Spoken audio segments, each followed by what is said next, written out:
Os hititas. Eles fundaram um poderoso império na Anatólia Central, que é a atual Turquia, região próxima da Mesopotâmia. E daí eles se estenderam seus domínios até a Síria e depois conquistaram a Babilônia. Essa sociedade nos legou um dos textos mais antigos, e esses textos tratavam de história, política, legislação, literatura e religião e foram gravados em sinais cuneiformes, que eram tábuas de argila e faziam em formas de cunha.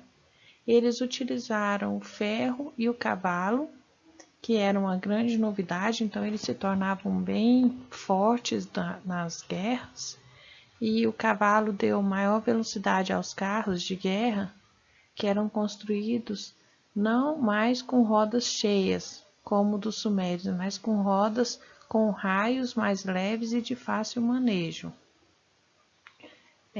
O exército ele era comandado pelo rei, e ele tinha função de juiz, supremo e sacerdote. No aspecto cultural, a escrita hitita era baseada nas representações pitográficas, que eram desenhos, mas eles também utilizaram a escrita cuneiforme.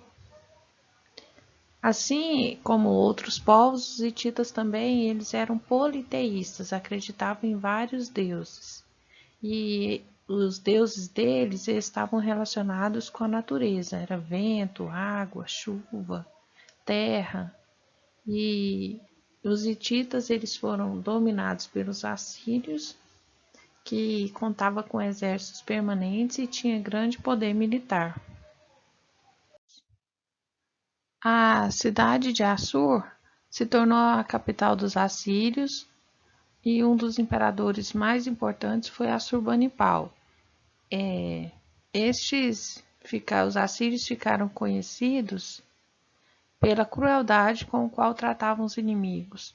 Com a morte de Assurbanipal, a civilização assíria entra em decadência, os povos medos e caldeus empreendem uma invasão e dão início ao Segundo Império Babilônico.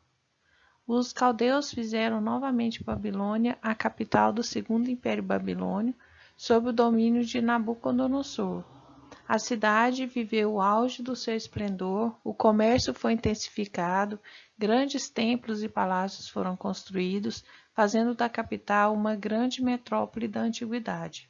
O rei expandiu seu território, chegando a dominar parte do Egito e da Palestina. Após Nabucodonosor assumir o governo, assumir o império, ele criou um império mais famoso do que o de Hammurabi.